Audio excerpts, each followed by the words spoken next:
Hai sahabat Ami dimanapun ada berada, kali ini Ami lagi sharing-sharing bikin sebuah kegiatan nih bersama Ibu Lurah yang cantik di sebelah Ami. Kenapa beliau punya inisiatif untuk itu? Karena beliau ingin nanti di desanya ini akan tercipta ekonomi kreatif bagi masyarakat. Dan kenapa kok dipilih Sibori? Karena dulunya katanya desa ini pernah menjadi penghasil batik jumbutan. Untuk itu kita akan kulik kepada beliau, kiat-kiat beliau, inspirasi beliau untuk mengadakan kegiatan dengan pemberdayaan UMKM yang ada di desanya. Mari kita berkenalan. Ceweknya cantik, keren. Masih muda lagi. Selamat siang nih Bu Lurah. Selamat siang Ibu Heni. Jangan Ami. panggil Bu Lurah dong, panggil biasa aja. Sudah terbiasa Bu Lurah soalnya, jadi Bu Lurah aja. Gini. Biar lebih akrab gitu loh. Maksudnya kalau untuk embel-embel lurahnya itu kayak gimana gitu ya. Ya wes. Saya lebih baik itu wis nggak ada embel-embelnya status biar nama aku aja gitu loh. Keren. Oke, kalau gitu Ami panggil, kenalin dulu aja deh. Kalau gitu Ami minta coba dikenalin sih namanya siapa di sini supaya nanti teman-teman tahu. Setelah itu baru kita akan kulik. Apa yang membuat ceritanya jadi begini? Gitu. Mungkin seperti ini. Hai, nama saya Ibu Yun. Boleh dipanggil Yuni atau Yunus terserah. Yang suka-suka ngambil aja. Bagi saya nama panjang dulu. Panjang Iya, harus panjang ya. Hai, nama aku Sri Wahyuni. Biasa orang manggilnya itu dengan Yuyun atau Bu Yuyun. Yang suka-suka manggil aja. Yang penting jangan panggil hai seperti itu. Awalnya saya bergerak di bidang ini karena apa ya? Di sini juga saya juga sebagai Ibu Lurah ya, yang dimana itu saya harus bisa lebih giat lagi kerjanya. Bukan untuk saya sendiri sih, tapi untuk banyak orang. Nah, makanya yang Ami tahu udah dari dulu nih kan, bergerak di bidang UMKM, ingin mengangkat desa, terus bahkan beberapa kali sebenarnya Ami sudah diundang untuk ke sini. Nah, baru kali ini nih tadi masuk desa mulai dari awal sampai ke sini tuh cukup melongo karena di dalam kendaraan ini jauh banget ya, terus sawah-sawah. Ternyata masuknya dusun banget dan ternyata di sini banyak sekali ibu-ibu muda PKK ini yang ternyata tadi Ami dengar ini, kita selalu diajak sama Bu Lurah ini untuk latihan bikin keterampilan, terus nah ini apa yang menginspirasi? Kenapa Mbak Yuyun nih getol sekali mengajak para ibu-ibu yang ada di sini ini untuk belajar gitu loh? Mungkin seperti ini ya. Saya sebelum jadi Ibu Lurah kan bergerak saya kan di pemberdayaan juga UKM. Saya melintang sekali di dunia usaha. Kebetulan saya juga punya suatu PT dan juga usaha yang saat ini masih saya naungi. Kenapa dan untuk apa ya mungkin itu. Desa saya sendiri ini jauh dari kota sangat jauh Bu Heni. Kalau saya untuk ke kabupaten sendiri butuh waktu 1,5 jam untuk datang. Udah rasakan jauhnya. Iya.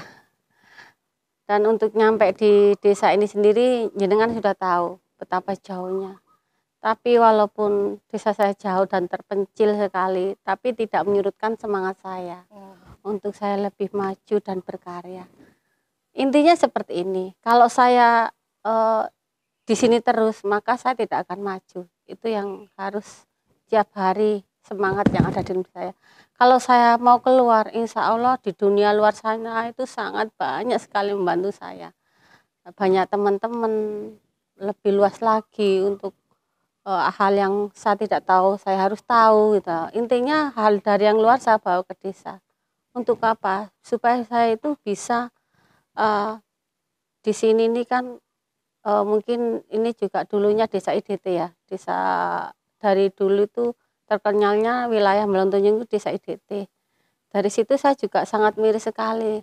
Kenapa kok disebut desa IDT? Sedangkan kita mampu kok, bisa melakukan apa aja seperti itu. IDT itu IDT itu anggap desa, kalau untuk pemerintah sendiri IDT itu identik dengan desa yang miskin gitu loh maksudnya. Oh, Dari semacam dulu yang dengan anom itu kan. iya emang Berarti seperti ini itu. masuk. Iya dulu masuk, setelah kita alhamdulillah setelah saya 2 tahun di sini, lambat laun grafiknya itu naik sedikit dan sedikit. Nah di situ saya kan terpacu, saya kepingin desa Balong Tunjung ini muncul di permukaan, bukan desa IDT tapi desa punya unggulan produk.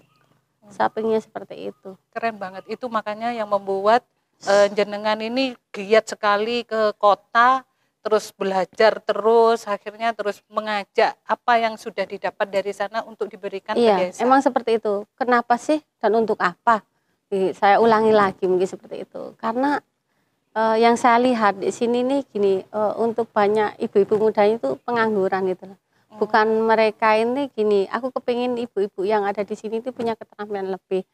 Emang tiap hari kita kan potensi yang ada di desa saya ini kan persawahan, banyak jadi ibu-ibu dari petani. Tapi saya kepingin untuk penggeraknya ibu-ibu muda ini punya keterampilan lain yang sekiranya itu tidak sampai meninggalkan rumah, meninggalkan anak dan juga keluarga, tapi bisa dilakukan di rumah ataupun di tanpa keluar dari desa ini.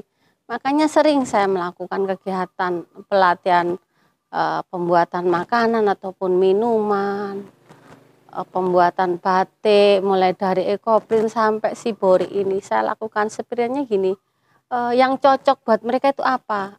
Emang kendala yang sulit saya saat ini sampai detik ini merubah mindset seseorang itu emang sangat sulit saya lakukan.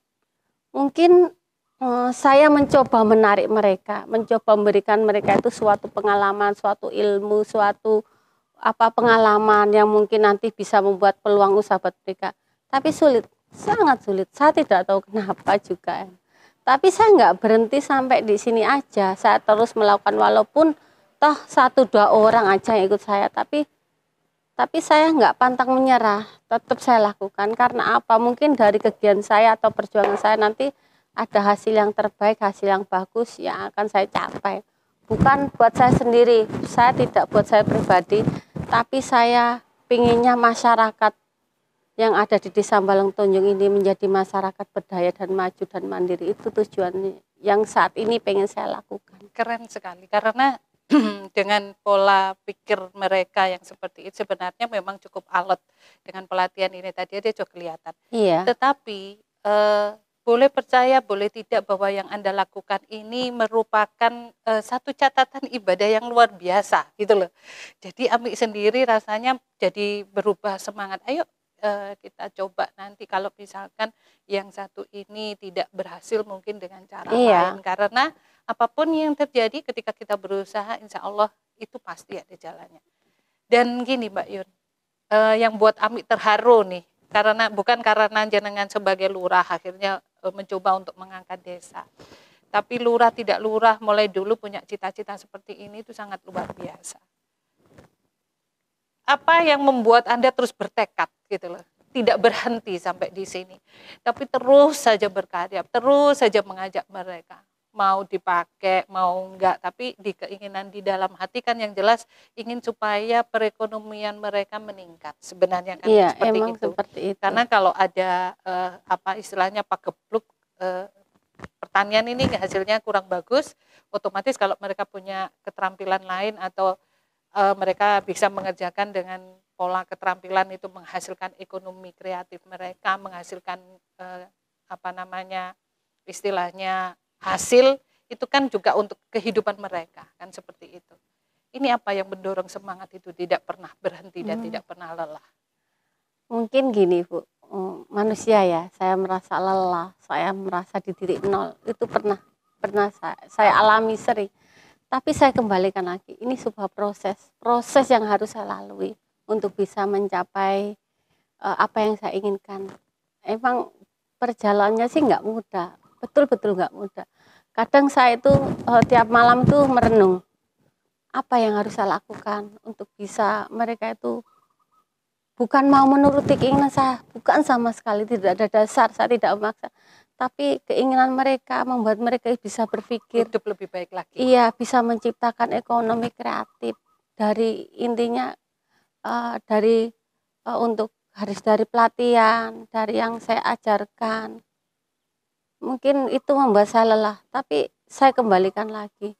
Kalau tidak saya, siapa lagi yang akan bisa melakukan ini?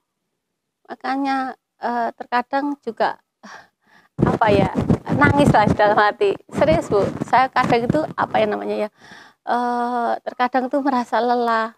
Kok dingenek-ngenek nong ini ayo, bahasane ngono. Tapi saya berpikir lagi, kalau saya nyerah dan berhenti sampai di sini, berarti saya kalah. Betul. Mungkin pikiran seperti itu. Makanya gimana caranya biar diterima apa enggak tapi saya sudah mencoba. Kalau tidak saya mencoba dan bergerak, maka akan step di sini aja saya. Enggak akan bisa mengajak, enggak akan bisa membuat perubahan. Walaupun perubahan kecil, tapi saya yakin suatu saat mereka juga akan menyadari dan merasa bangga desa sendiri ini punya produk gitu loh. Mbak Yuyun, boleh disampaikan kepada teman-teman di luar sana atau mungkin nanti bisa didengar oleh penduduk sahabat yang ada di kampung ini, harapan Mbak Yuyun untuk saat ini kepada desa ini? Impian saya itu banyak dan sangat besar, tapi saya juga tanpa saya pungkiri, saya juga tidak bisa berjalan sendiri. Betul, saya nggak akan bisa sendiri, tapi cuma satu tujuan saya, kepingin membuat desa Balong Tonjong ini desa berdaya, mandiri dan maju. Dari sektor apa? Dari sektor sumber daya manusianya, ekonomi kreatifnya, mungkin seperti itu. Mungkin saat ini saya merasa lelah dan juga merasa tidak mampu untuk katakanlah bertahan, tapi saya kembalikan lagi, semua itu semua proses yang harus saya lalui. Proses yang dimana saya harus siap menghadapi segala situasi yang ada di sini. Karena tanpa proses, kita tidak akan menjadi besar. Betul, setuju sekali. Mungkin seperti itu. Saya intinya bukan buat saya sendiri, pribadi, tidak sama sekali ataupun keluarga. Cuma pengen buat warga yang ada di sini, terutama untuk remaja, juga ibu-ibunya. Pengen ayo sama-sama kita membangun desa. Ayo sama-sama kita mewujudkan apa yang kita pengen yang kita lakukan. Mungkin seperti itu juga Bu Heni. Keren sekali. Sahabat, terharu rasanya di hati. Ada sosok wanita yang luar biasa di sini yang tidak pernah mengenal lelah untuk ingin memajukan desanya, berkembang dengan ekonomi kreatifnya. Yuk kita semua mendukung usaha beliau untuk bisa menjadikan desa ini desa yang benar-benar bisa mandiri dengan ekonomi kreatifnya. Dan kelelahan beliau akan kita support bahwa apapun yang terjadi, semua perbuatan kebaikan akan tetap mendapat kebaikan. Dan hasil lelah beliau akan mendapatkan suatu rahmat dari Allah bahwa desa ini nantinya kita doakan untuk benar-benar menjadi desa yang berdaya saing dan mempunyai ekonomi kreatif yang sangat kuat. Untuk itu kita akhiri sampai di sini. Wassalamualaikum warahmatullahi wabarakatuh. Waalaikumsalam warahmatullahi wabarakatuh. Terima kasih Bu Lurah. Desa Balong Tonjong berdaya dan mandiri. Partai